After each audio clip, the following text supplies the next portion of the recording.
Off. Well, good evening to everybody. I'm just trying to turn Andrew's slides off for a second. Welcome to the March Society of Army Historical Research lecture. We've got a good attendance this evening. Over 50 people have signed up for this evening's talk. And I'm just going to talk just for a little while to allow people to come into the room and to remind you about how Demio works. So Demio, unlike Zoom, works through your internet browser.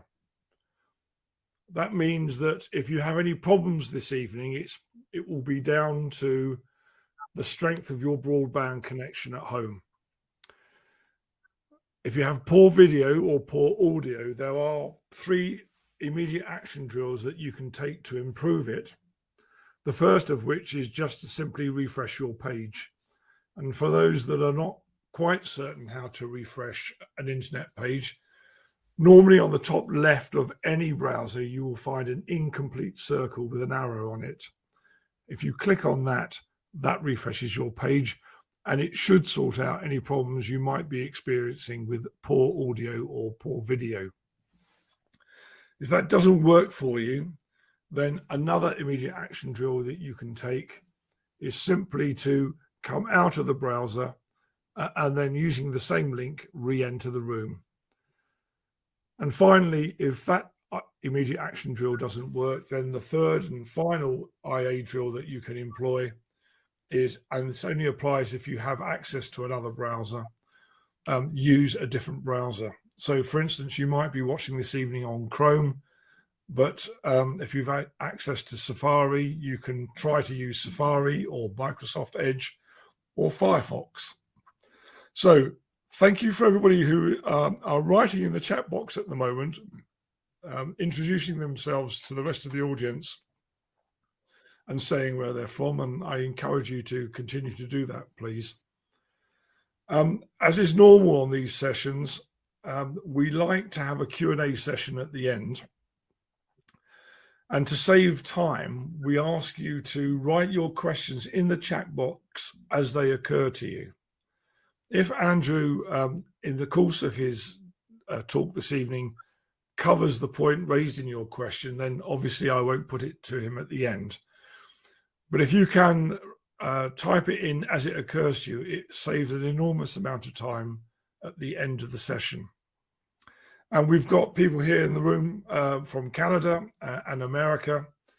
And I know that we've even got someone from Australia who has registered for the event this evening. So welcome to you all. It falls to me to introduce our speaker this evening, who will be familiar to very many of you, if not through his face, certainly through his pen, being the editor of our esteemed journal. Andrew has been a member of the Society of Army Historical Research for more years than he cares to recall, I think, and was also a member of the staff at the Royal Air Force Museum at Hendon. I always enjoy talking to Andrew. I always enjoy his company. But I have to tell you, he is an IT nightmare when it comes to working with anything approaching technology. So I am amazed that he's arrived here this evening and everything seems to be working. Having said that, we found out earlier that there might be an issue with his audio. He's coming through loud and clear to me, so I hope he will come through loud and clear to you all. And now for the 20-odd people, I think, who are not here live but have signed up and will be looking at looking at the recording afterwards. When we do come to the question and answer session, I will put the questions up on the screen for everybody in the audience to see. A, to remind Andrew of the question, and B, to remind us all of the question. But because that can't be seen by the people who are watching the recording, I will also read that question out. So in the live audience, please don't get annoyed with me when I read out the question, which you can all read for yourselves. Okay, I think by way of introduction, that's more than enough. Andrew, I'm going to leave the stage. I'm going to ask you to put your slides on, and thank you for coming this evening. And we look forward to your talk on the outpensioners of Chelsea. Thank you, Dudley.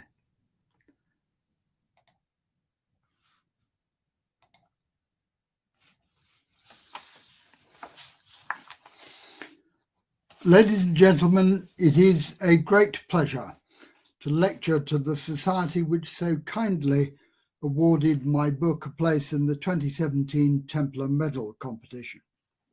The title of this lecture reflects upon the fact that although much is known about the army in the 18th century, the other ranks tend to be treated en masse, prosopographically, as if there was little individuality amongst the common soldiers, or even worse, as if, as people, they did not matter, that their identity was defined by their group activity, by their success or failure, their misbehaviour, or their unthinking devotion to duty.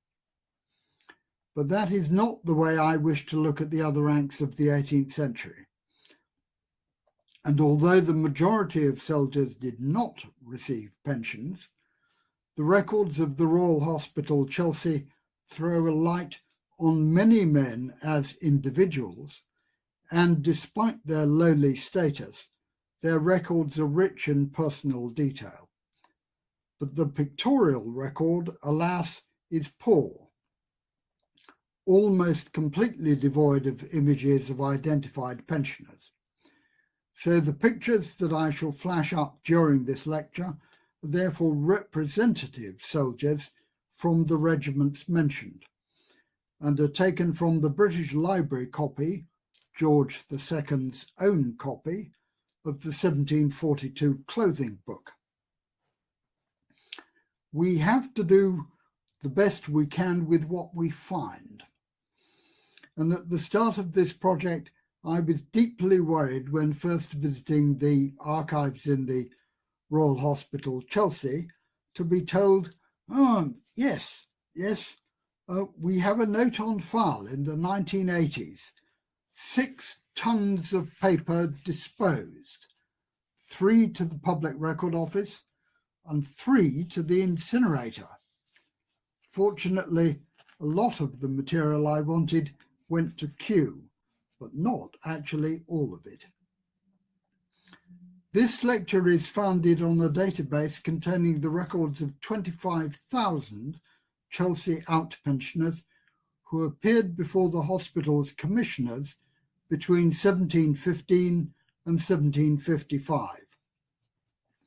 It was compiled in furtherance of my PhD studies, and the resulting book is These Meritorious Objects of the Royal Bounty, the Chelsea Outpensioners in the Early 18th Century.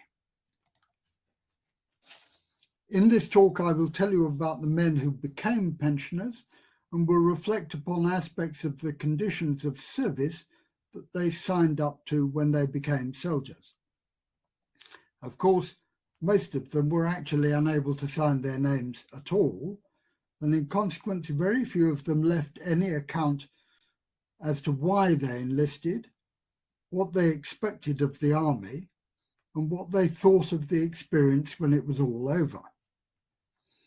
The records relating to outpensioners, however, offer the best information on other ranks of the 18th century army, because in many cases they give a range of information that is not available from any other source. These details obviously include the man's name and his regiment or regiments, because some men served in more than one, his age at enlistment, his length of service, sometimes, quite often, his trade before enlistment, and where he came from. But they also include the reason for his discharge and sometimes other details about his service. I will reflect upon the effects of military service in an age when medicine was primitive and when rehabilitation after injury or amputation was non-existent. But there are many more questions that arise about the pensioning of ordinary soldiers. Why did the government think it necessary at all to look after old or disabled soldiers? And where did this concern spring from? How and why did the out pension specifically arise? What were the qualifications for it? Where did the money come from to provide for the upkeep of men who were in the Royal Hospital and for the pensions of those who were not accommodated within its walls? And what was wrong with the chaps? Why were soldiers discharged?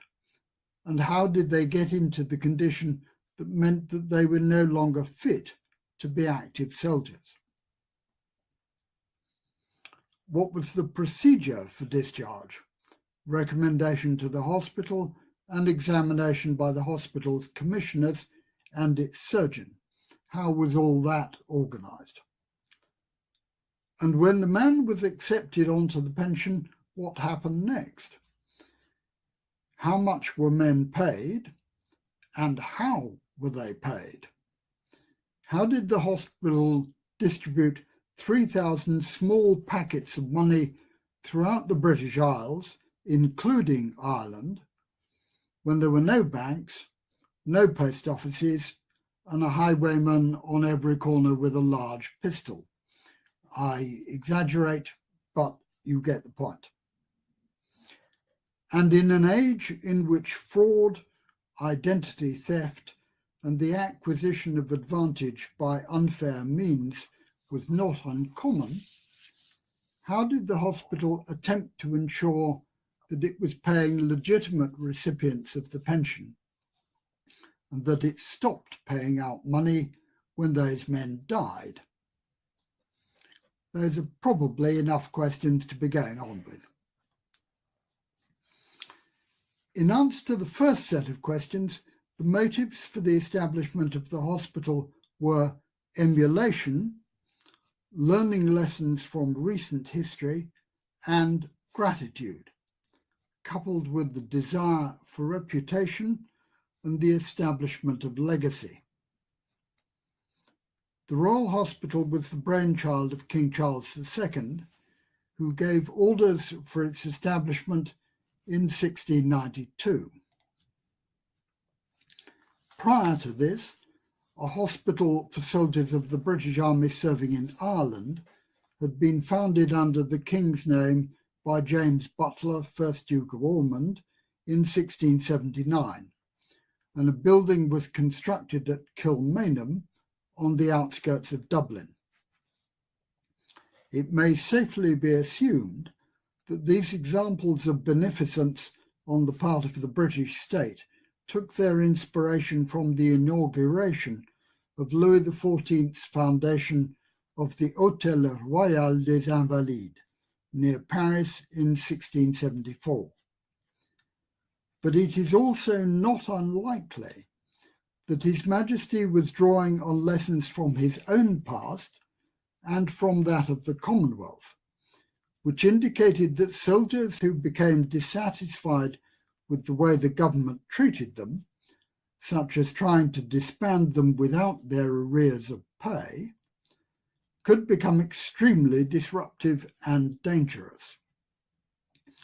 The new model army had shown how unwise it was to attempt such a thing, and had purged Parliament in 1648, and had abolished the monarchy and effectively taken over the government of the country for most of the 1650s.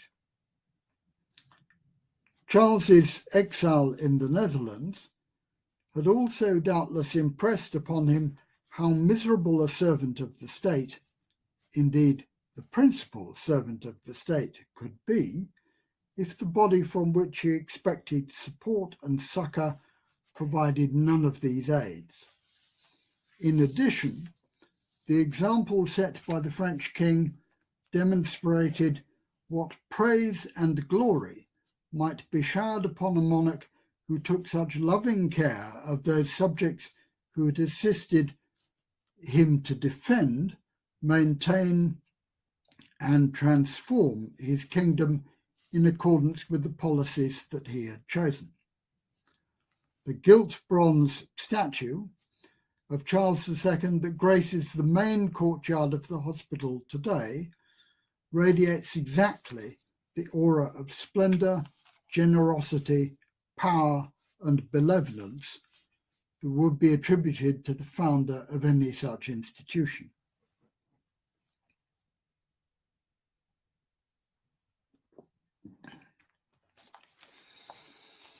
When the hospital first opened its doors in 1692, after a 10-year building programme, it could accommodate 472 soldiers. It was not, however, a barracks, as each man was lodged in his own booth 6 feet square. Most of the life of the inn pensioners would be spent in the common parts of the building, the long wards with the booths arranged down one side, the large dining hall or the chapel, or in the extensive grounds. The garrison of the hospital, because the inn pensioners were organised into companies, were expected to man its guardroom and the sentry posts at its entrances, and they also undertook patrolling duties on the road to Knightsbridge in an effort to deter highwaymen. However, even at the very beginning, there were more than 500 additional old soldiers who were entitled to the shelter of the hospital, but who could not be accommodated within it. So from early on in its history, there were those who were sent home to wherever they had come from and who received a pension. These men were designated the out pensioners. It is clear from the admissions registers of the hospital that when examined and accepted for pension, men were not graded at that time as in or out pensioners, and there appears to have been no real difference in terms of severity of disablement or length of service, rank, or any other factor that differentiated the one from the other.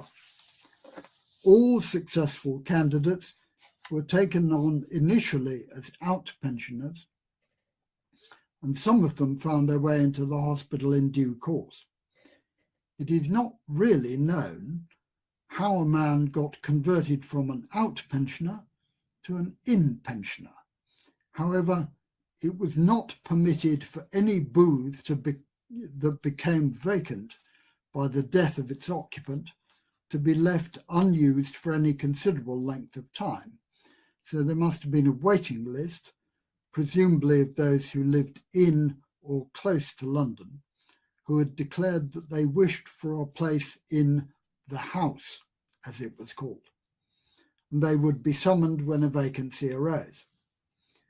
Those who were already married or who hoped to marry in the future had to remain outside because there was no question of accommodation for spouses, let alone children. In fact, out pensioners had existed even while the hospital was being built, because in 1686, King James II had instituted pensions as an interim measure for those former soldiers who would otherwise have had no means of support before they could be allotted a booth. This measure was probably prompted by the discharge of soldiers engaged in the Sedgemoor campaign the year before. The following daily rates of pension were paid according to branch of service and the rank of the recipient. When the out pension came to be recognised as an indispensable part of the system, payments according to this scale were continued until 1713, just after the War of the Spanish Succession. Infantry privates received 5p a day. Infantry corporals, drummers and artillerymen 7p. Infantry sergeants 11p. Privates of horse a shilling. Dragoon privates half that, only 6p. Dragoon corporals 8p. Troopers, gentlemen troopers of the Horse Guards and corporals of horse a shilling and 6p, 18p, and master gunners 14p. It's interesting to note in that list that artillery personnel were included in this provision. The latter were excluded at some time before 1712, and the Royal Artillery, which was not established as a regiment until 1716, did not regain its entitlement to the benefit of Chelsea until 1833. Although it's convenient to write of men as having an entitlement to pension, such a right did not, of course, apply to all soldiers discharged from the army. With very little variation throughout the whole of the 18th century, the qualifications that soldiers had to show were that they had been disabled by wounds in fight or other accidents in the service of the Crown, or that they had become unfit after having served 20 years continuously. During the period before the Glorious Revolution in 1688, when a standing army was viewed with great suspicion by Parliament on the grounds that it constituted a threat to the liberties of the people, 20 years continuous service was highly unlikely to apply to more than a very small number of soldiers, because the army was tiny and it was reduced to a cadre at the end of each war. However, after the arrival of William III, whose foreign policy tied Great Britain into a pattern of alliances with mainland European powers in the struggle against French hegemony, extended service without a break became much more possible and indeed likely. At the same time, the army increased enormously in size from the handful of regiments that had existed in Charles II's time, and overall, the number of men who might qualify for the hospital's provision increased likewise. Although there were reductions at the end of each war, the number of regiments remaining on the establishment gradually increased, apart from anything else, in order to provide garrisons for the newly acquired overseas possessions. William III's foreign policy, which set the country on a course of more than a century of regular warfare with France, meant that a hospital of less than 500 beds was never going to be enough, even for a largely volunteer, non-conscript army. Apart from the qualification of having been wounded or having suffered some accident or illness in the service of the Crown, there was one essential requirement that was never actually clearly stated. This was that a candidate's commanding officer had to certify that the discharged man was entitled to an examination by the hospital's commissioners because he had a faultless disciplinary record. In consequence, there are no identifiable instances among the 25,000 men who were examined between 1715 and 1755 who had been punished by flogging. So, where did the money come from to pay the out-pensioners? Essentially, all soldiers, other ranks and officers, contributed out of their pay to form the fund from which pensions were paid, and in every pay warrant there was a provision for poundage to be deducted and reserved for this purpose. Additionally, every member of the land forces surrendered 1 full day's pay per year to the fund. Naturally, these contributions were taken at source. Initially, the money was used to pay for the building of the hospital, but from 1686, part of it was dispersed in pensions. Additional funds came from a levy on both the purchase and the sale of officers' commissions. From 1693, the clawback of poundage recovered from the pay of the land forces was fixed in principle at £12,000 per annum. This money was only deducted from that part of the land forces that were paid for by the Treasury of Great Britain via the War Office, and it did not include any deduction from the pay of the regiments that were on the Irish establishment, which were paid for by the Dublin Exchequer. Their money went to Kilmainham. Soldiering, of course, is and was an inherently dangerous occupation. Wars were relatively frequent during the 18th century, and the efforts of the French, the Spanish, or rebellious Scots always guaranteed that substantial numbers of men were wounded in battle. In the Chelsea records, wounds that had been received many years previously were cited as honourable marks of service by soldiers when they came to examination, and were often the only stated reason for discharge. But it is impossible to tell whether they were continuing to give trouble or not. Thomas Mansfield of Hawley's 33rd Foot had been shot in the left side at Barcelona and wounded in the back by a shell fragment.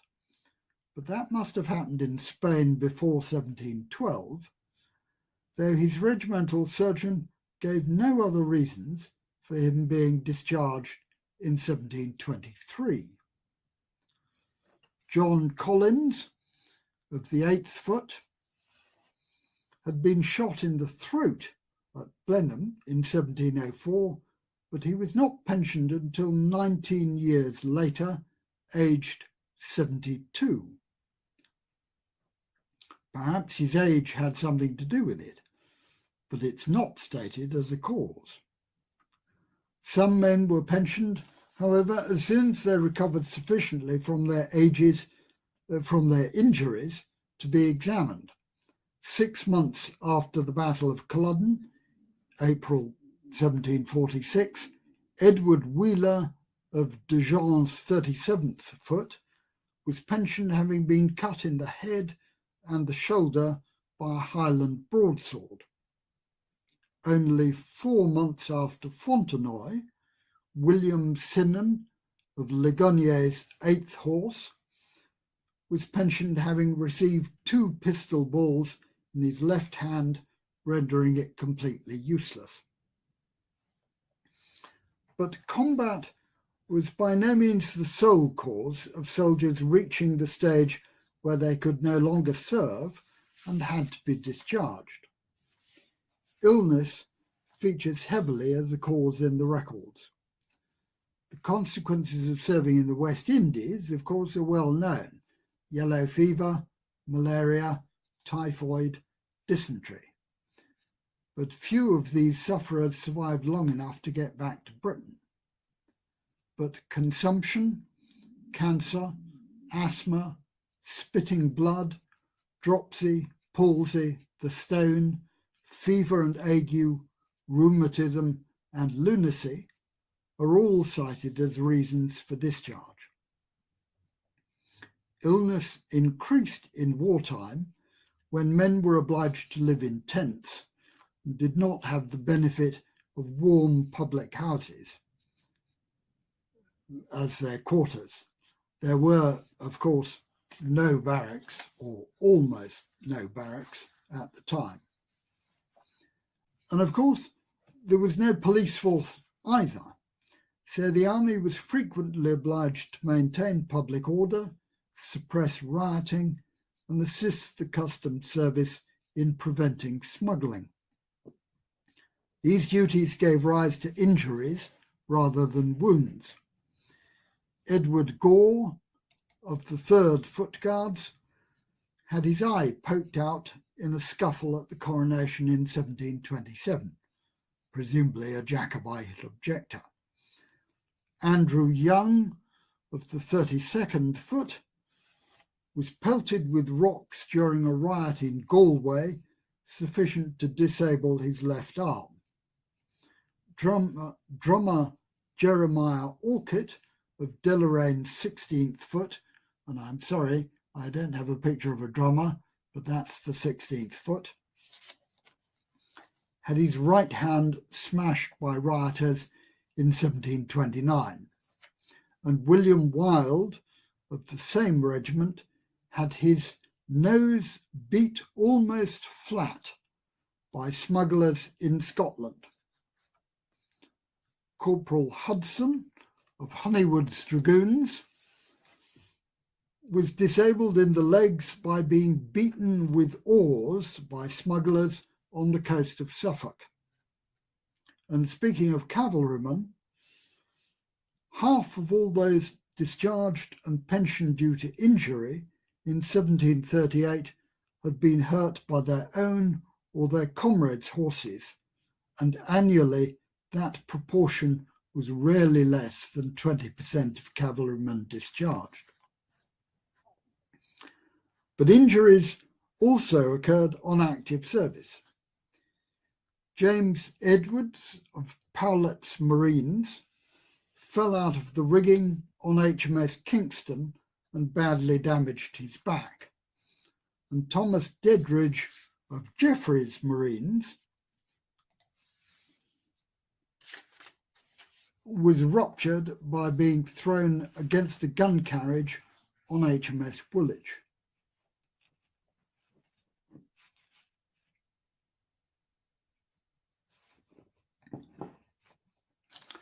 So, when a man's captain decided that he was simply incapable of further effective service, he was discharged, and if qualified, recommended for examination for pension.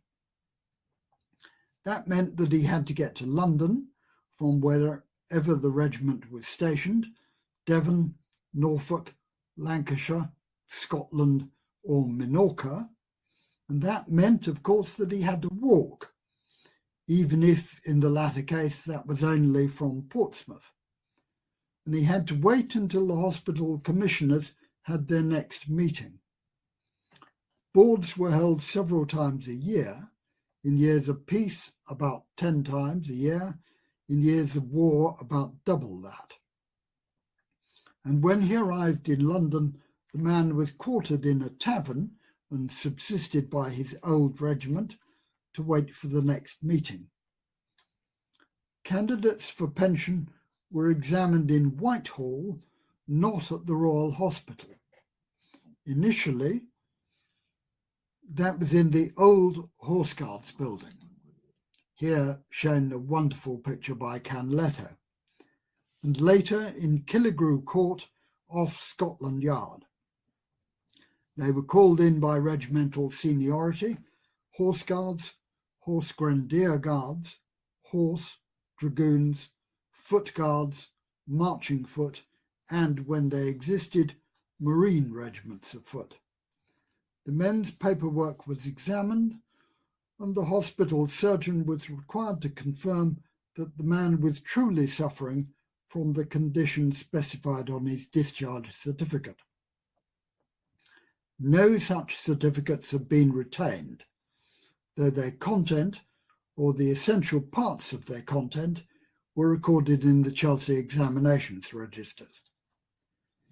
In 1732, during a parliamentary debate that sought to limit the funds available for military pensions, other ranks pensions, and which questioned why so many men were being admitted to the hospital, the Secretary at War defended the scrupulousness of the Commissioner's examinations and declared that we have been so cautious that we have made the fellows stripped to the skin, that we might examine them the more narrowly and might be better able to judge whether they were actually disabled. After such a strict inquiry, we could not in conscience, we could not in humanity refuse to admit them. That is not, I would suggest, a sentiment commonly expressed during the 18th century about men of the labouring classes, but it certainly applied to those who were recommended to the Royal Hospital. So the disabled soldier has been accepted onto the pension register. So what happened next? The standard pension after 1713 for all ranks was 5p a day, £7 and 12 shillings per annum. But it was paid in arrears and supposedly every 6 months. In fact, however, this was rarely true, and the Treasury supplied the hospital with money when it was able to do so. In addition, 12 months' money was often made available in one delivery rather than 2 half-yearly payments, which therefore built in a considerable delay to the first notional payment, and up to 1732, money was often late in arriving. After that date, it was somewhat more regular. It is, however, highly unlikely that soldiers had any money of their own to keep them going in the period between their examination and their acceptance onto the pension and their arrival back in their home village.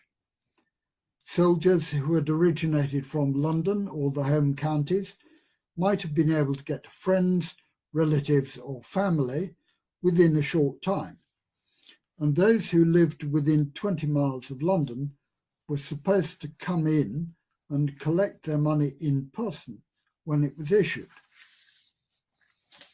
But men recruited in Yorkshire, Somerset or Ireland would have had no means of undertaking their journey home unless they could acquire some cash. This was a fundamental flaw of the system, but it was not changed until the middle of the 18th century. The solution was that men sold the rights to their out pension to people called dealers, moneylenders, who supplied cash at a discounted rate against the future delivery of the pension. The cut that they took was variously reported and seems to have ranged between £1 and 12 shillings and £1 and 6 shillings.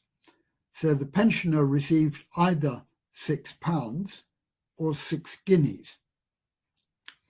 In order to hedge their bets, dealers are highly likely to have paid only 6 months' worth of money at a time.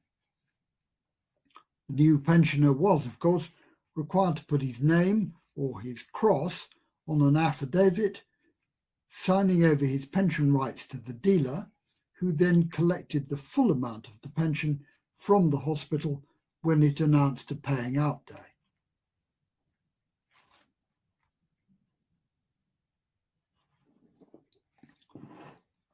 This initial receipt of cash allowed the pensioner to get home, but what happened thereafter and how did he receive subsequent payments? The difficulty of transporting money about the countryside and the profusion of commercial transactions that were required to ensure that agricultural produce reached the towns and cities, and that luxury, imported and manufactured goods were dispersed into the counties, meant that very sophisticated credit arrangements were commonplace.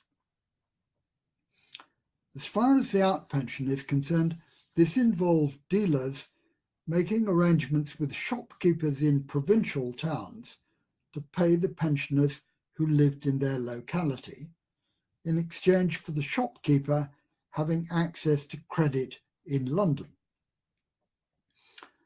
The grocer in Wrexham, Carlisle, Lincoln or Chichester, who wished to supply his customers with legitimate, as opposed to smuggled, tea, tobacco, wine, chocolate, sugar, port, had to buy those commodities in London. The draper, who wanted to sell Indian cottons or French silks, also had to get those products through London. In return, therefore, for a source of credit in the capital provided by the dealer, who paid the grocer's tea bill to the East India Company, the grocer paid the dealer's client, the out-pensioner, who resided in North Wales, Cumberland, Lincolnshire or Sussex. That was how the system worked and how the hospital avoided the problem of having to transport money around the country. As I've mentioned, men who lived within 20 miles of London were supposed to walk into the hospital when a paying out day was announced in the London Gazette, but that depended upon their being able to tide themselves over for the initial period of at least 6 months until their money became available. That was certainly not realistic for some. Sergeant Roland Owen of Cadogan's Fourth Foot, who lived in the parish of St James's, Piccadilly, opposite the Royal Academy, for those who know it, was obliged to sign up with dealer Daniel Wedge of St Martin's in the Fields, opposite the National Portrait Gallery, in 1732, because he was unable to wait for his money.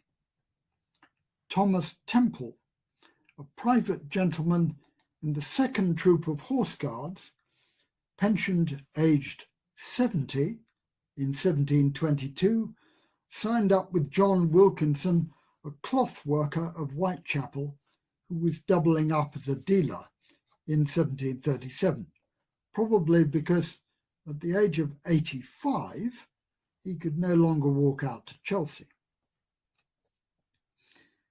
Naturally, the hospital was well aware that there were problems or opportunities inherent in a system of paying government money to thousands of individuals indistinguishable from civilians, scattered all over the country. Initially, it instituted a procedure under which out-pensioners were obliged to make their way to Chelsea for a general examination. The pensioners of every regiment were called in on particular days to exhibit the certificates that they had been given when accepted onto the books, and it was anticipated that they would linger at their own expense in London or the villages around Chelsea until the authorities had checked them all. Only then could those who had not appeared be omitted from the next pay list under the presumption that they had died. This was clearly not a practical procedure because of the time and expense involved, the difficulties of communication, and, not least, the gross inconvenience to old and often disabled men who had to walk in from Devon or Yorkshire to prove that they were still alive and entitled to their money. From 1719, the system was refined so that out-pensioners were required to attend their local magistrate to make oath that they were the person specified on the pension certificate they exhibited and to prove by their attendance that they were still alive. They were obliged to do this twice a year, and the Justice of the Peace, without fee, was obliged to send an affidavit to the War Office confirming that the procedure had happened, thereby qualifying the man for inclusion on the next pension list. The hospital then drew down the correctly calculated sum of money from the Treasury when it was available, and payment was made either in person or to the man's dealer. More than 6,000 of these magistrates' affidavits were therefore produced every year. But neither the Royal Hospital nor the National Archives have any examples of the document that were the linchpins of this system. But Gloucester Record Office has. This is the printed certificate affirming that the holder was indeed a Chelsea out pension. And the following is an example of the magistrate's affidavit. So he would see this certificate and then he would make out the following document. Thomas Brown came this day before me, one of His Majesty's Justices of the Peace for the City and County of Bristol, and made oath that he is an out-pensioner of Chelsea College, last belonging to Colonel James Otterways, being the 9th Marching Regiment of Foot, aged about 70 years and a half, served 15 years, disabled by a fall on his duty in the left thigh near the castle of St. Philip's in the island of Minorca, and that he is no other ways provided for by government.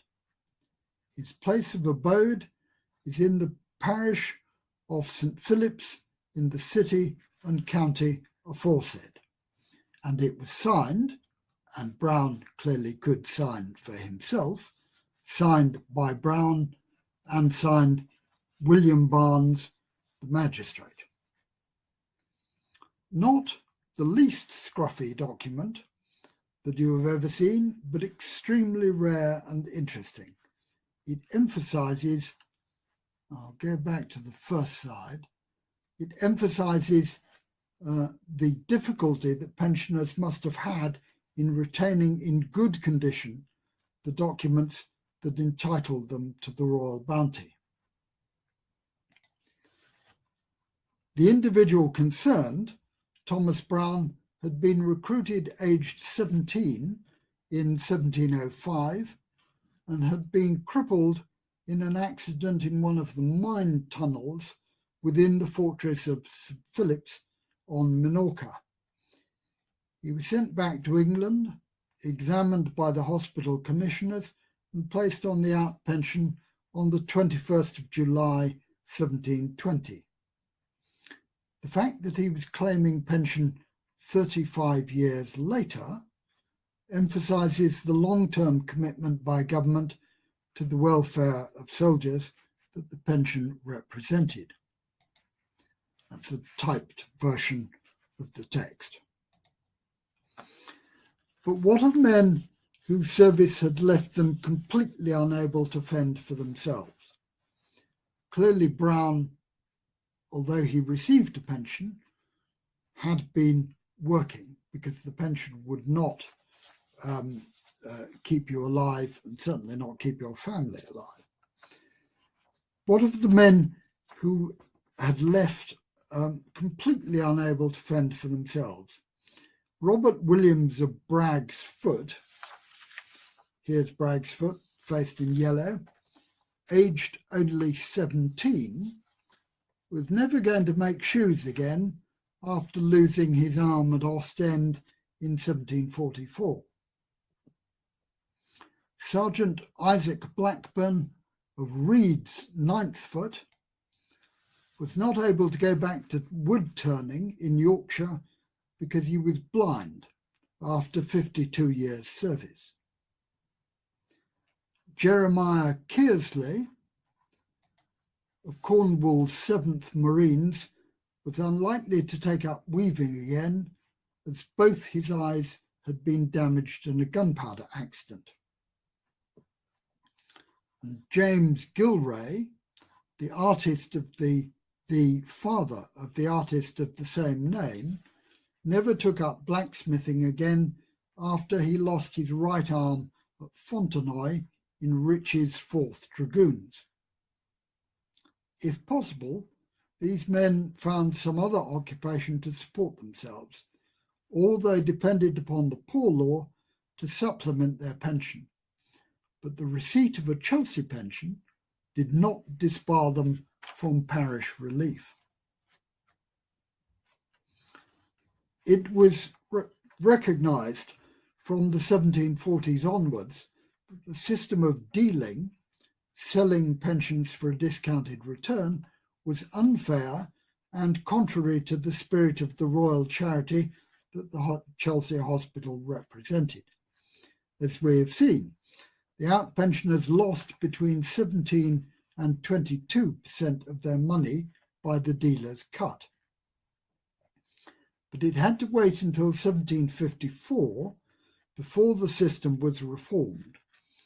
In that year, the Paymaster General, William Pitt, introduced an Act of Parliament that abolished the practice of dealing as from the 25th of December 1754 for men taken on to the pension thereafter, and for those already on it, arrangements with dealers were to cease as from Christmas Day of the following year, 1755. After those dates, the pension was to be paid in advance and by government officials rather than private entrepreneurs, and of course in full. In fact, the duty was handed over to the collectors of excise, who took in the excise tax on commodities such as beer, paper, soap, candles, wherever they were manufactured in the country, and who therefore had government money immediately available with which to pay the pensioners in their locality. This was the system that persisted for the rest of the century at least, because there were effectively no other civil servants in the countryside to take on the task. When the collectors remitted the money that they had collected to the excise office in London, they noted how much they had dispersed to the outpensioners, and the excise office reclaimed that sum from the agent to the outpensioners who was stationed at the hospital.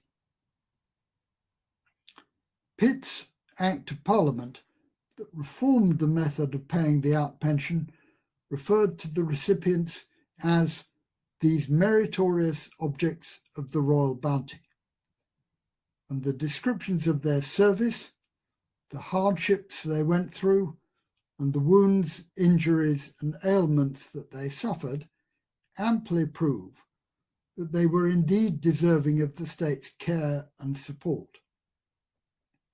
None more so than the only named outpensioner of the early 18th century of whom we have a portrait. Thomas Brown, who was not the same man who was pensioned from Minorca, served in Bland's 3rd Dragoons. At the Battle of Dettingen, the French cavalry seized his regiment's guidon, the regimental flag, and in recovering it, which he did successfully, Brown received 8 sword cuts to his head and neck, one of which almost severed his nose from his face.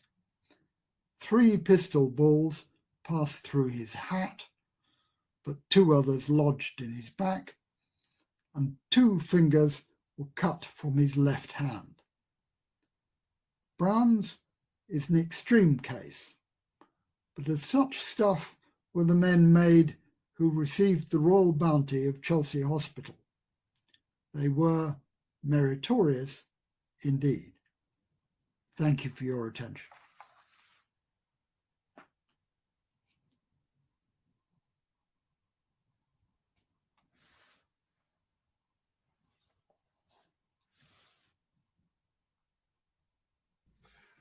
Sorry, Andrew, it took me some time to come back on stage.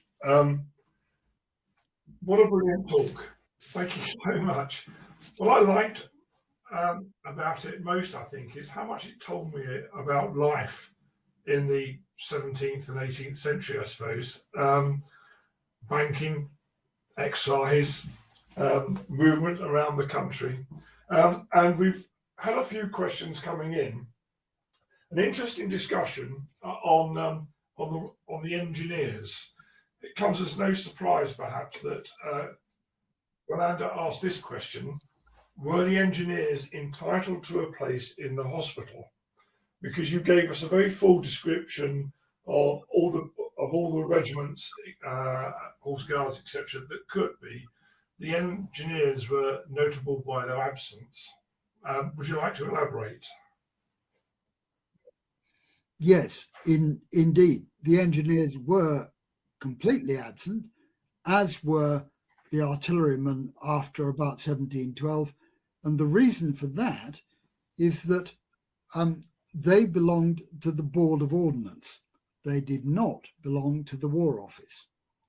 So the War Office looked after infantry and cavalry, and the Board of Ordnance, which was an entirely separate organisation until after the Crimean War, looked after the artillery and the engineers. Now, it would be terribly unfair if the artillery, particularly, which had a lot of men, the engineers was a small corps, but the artillery, by the time of the American Revolution, had 4 battalions, I think. So there were a lot of chaps. I assume, but I've done no research on this, that the Board of Ordnance actually ran its own pension scheme, because I reckon it would have been very difficult to recruit artillerymen if prospective recruits could easily see that the infantry and the cavalry had a hospital to go to if anything happened to them, and the artillery didn't. But as I say, I've done no research on that, and yes, I'm not actually quite sure where to do it. But it's a very good question. But yeah, the artillery and all Board of Ordnance troops did not have the benefit of Chelsea until 1833. Thank you. Magnus has asked, when did the Marines become the Navy's charge? There had been regiments of Marines during the War of the Spanish Succession. Indeed, even prior to that, the Duke of York's regiment in the 1670s was a Marine regiment of foot. The Marines were disbanded at the end of the Spanish Succession War and were not formed again until 1739. And they were Marine regiments of foot formed by the War Office. They were handed over to the Admiralty in 1748, at the end of that war, or towards the end of that war, War of the Austrian Succession, and were then disbanded.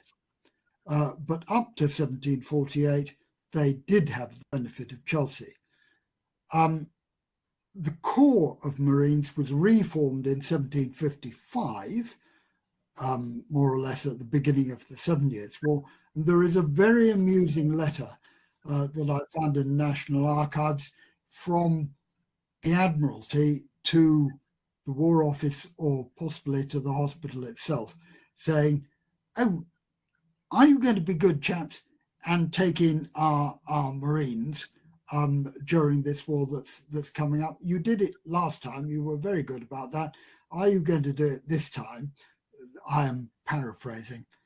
And there's a very snooty letter back from the War Office or the Royal Hospital to the Admiralty saying, no, they're your responsibility now. You send them to Greenwich or somewhere else, but they're not ours any longer. So I hope that answers. I think it does, thank you. Sandra asked the question, did the hospital assist in the provision of ongoing medical care and/or rehabilitation for these outpatients? It looked after its own people. The inn pensioners, there was a surgeon within the hospital, and the inn pensions, 470 odd of them, if they required medical treatment, then the surgeon was there to assist them. But it didn't offer as it were, an outpatient service to outpensioners who might happen to live in Hammersmith or Richmond or anywhere near, and who could possibly have got into the Royal Hospital at Chelsea. So no, it was not principally a medical facility.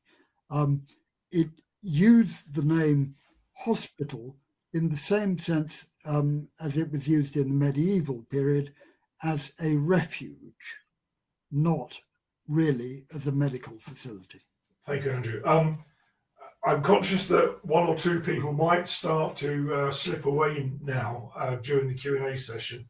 I do want to make people aware of Andrew's website. So there's a link on the screen now, and also the opportunity to purchase that excellent book that he shared with us, and you can download an order form on screen now. Let's go to some of the other questions whilst people are looking at that. John has asked the question, what metal was the money organised in? What metal? I'm sorry, I don't really understand. I suppose it would have been gold coin, or how were these made? I'm not a numismatist, so I can't say that I'm an expert on mid-18th century coinage. Quite a lot of it was still in silver, and high-grade silver too, because it was clipped. But I believe that there was bronze coinage as well. And one must assume that when a pensioner turned up to the grocer in Wrexham, who was supposed on the dealer's behalf to pay him his pension, that he received cash. But it's possible that, in fact, because these arrangements were made, I suppose, principally with suppliers of food, that he would receive his pension in kind, or as it were, as a credit note, so that he could go into that grocery and purchase against his credit note whatever he required until that credit was exhausted. But the answer to the question really is, I don't know. One assumes that most people received their pension in cash, albeit that the sum was discounted. Thank you. Andrew has noted what an excellent lecture that was, and then goes on to ask the question, do you know what was the age profile of the pensioners? Were there many young pensioners? I do, and I would urge Andrew to buy a copy of the book because it's all in there. I do not have that at the forefront of my mind at the moment, but the pension records indicate that some soldiers who later became Chelsea outpensioners had been recruited at an astonishingly early age, some as early as 11 or 12. Presumably they became drummer boys, and also presumably, and the records make this clear in some instances, but not all, that these were actually the children of soldiers serving in the regiment who had their wives on the strength and their families with them. So the child would have known no other occupation except the army, his father's occupation, and would naturally have gone into the regiment and would have been acceptable to the regiment when he reached an age when he could do something useful. As a fifer, maybe the age of 12, carrying a musket and a pack, you'd get to that maybe at the age of 16 or 17. At the other end of the scale, it is astonishing. One thinks of the 18th century as being an age in which everyone was dead by the time they were 70 or thereabouts. But men continued to soldier on as long as they possibly could. And there are some chaps who go on to the out pension when they are in their 80s. It's absolutely astonishing. Yeah, I just can't imagine it, to be honest with you. You have mentioned this, but Timothy has said, perhaps you mentioned this already, but were women allowed into the hospital perhaps as residents or pensioners in the early days? The answer to that is no. Of course, there were a certain number of women staff within the hospital, presumably doing cooking and laundry duties and that sort of thing. But no, as pensioners, they were not allowed in. There were, of course, a couple of out pensioners who were females. Can I remember the name? Mother Ross, who served during the War of the Spanish Succession, was taken on the out pension. And there was a Marine whose name now escapes me, Hannah. For the moment, it's gone, but she served in the force that went out with Admiral Boscawen to India in 1747 and came back in, I think, 1751.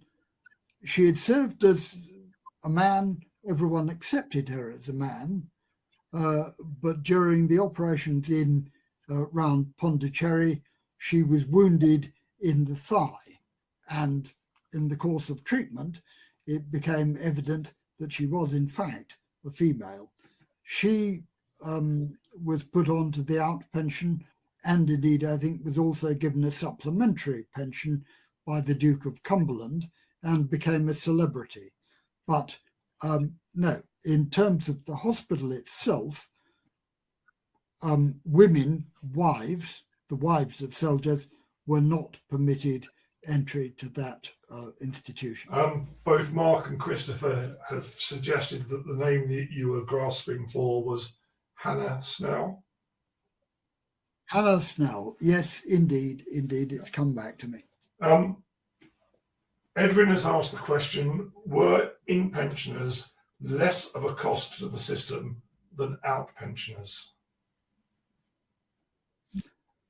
No, they weren't, in that they received clothing, uniform. Indeed, the current uniform is based upon the 18th century one. It's slightly different, of course, but the long red coat is more or less the same. So they received clothing, they received all of their food, obviously, within the hospital. Their laundry was done, but they also received, I think it's referred to as tobacco money. So whereas invalids in Les Invalides in Paris did not get any income at all, There is a very interesting report. For some reason, it's in the library at Lambeth Palace in the Archbishop of Canterbury's library. That's the only copy I've ever found. But there is a section in there. A chap went out to examine Les Invalides and bring back a report on it to Charles II, and he makes the point that the pensioners in Les Invalides had no income of their own to buy alcohol or tobacco or whatever they required, and that was felt to be a grave disadvantage. So from the very beginning, inn pensioners received a certain amount of pocket money, essentially. I haven't done the calculation as to exactly how much more an inn pensioner cost than an out pensioner. And I'm not sure that would, well, it wouldn't be an easy thing to do because you don't really know how much food, how much the cost of food was and subsidiary services.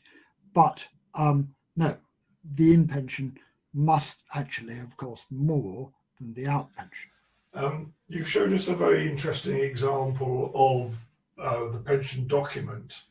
And you alluded to the fact, of course, that the pensioner had to produce that to the Justice of the Peace. Have you had any examples of where an out pensioner has lost his pension warrant and what, if anything, he could do about it? No, I haven't, although, of course, that must have happened. One of the problems, the 6 tons of paper that were disposed of, I don't know what that was, and the Royal Hospital can't tell me, may have been lots and lots of the affidavits that were sent in, and of which an example I did show you, but also at the National Archives, there are no in letters from the pensioners back to the hospital asking questions or saying, why hasn't my pension been paid? Now then, they probably in most cases couldn't have written them themselves, but they would presumably, if they needed to communicate, get the local vicar to write, or the steward, the squire's steward, who would be a literate man, somebody who could write in and ask what was going on or explain circumstances. I would expect if that set of, there must be loads of letters, I would expect some within that group to say, pensioner so-and-so of such and such a regiment who was put on the books in 1730 whatever, has lost his certificate. The following people are prepared to vouch for him, and indeed, if it was a recent case, then his regimental officers might still remember him. And I assume that there was a way of pensioners getting a duplicate certificate, but that part of the administration has completely disappeared. Thank you, Andrew. A last final question, I think, and it's to do with the in pensions rather than the out pensions. But were stoppages for food and clothing levied against the pensions provided to those in pensioners? Well, no, because they did not receive a full pension. They couldn't go into the hospital and continue to get the £7.12 that an out pensioner had. The same applies today. You surrender your army pension if you become HLC in pensioner.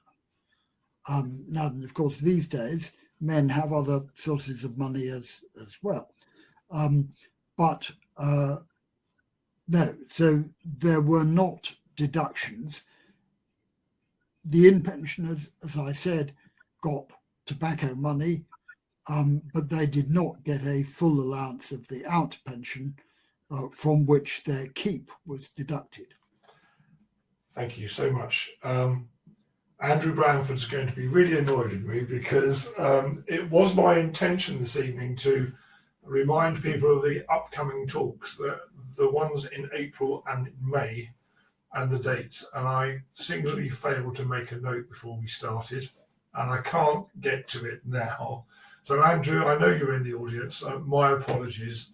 But we will, of course, announce on the website and through social media platforms the dates of those upcoming talks. But for now, it falls to me, on behalf of everybody in the audience, to thank Andrew for what was a really fascinating talk this evening. Brilliantly delivered, full of erudition, and some wonderful illustrations, which I know are available in your book. Please visit Andrew's website, download the order form, and help him shift some of those remaining copies. But Andrew, thank you very much indeed for coming this evening. And we look forward to seeing all of you at the next talk in April. Good night, everybody. Many thanks.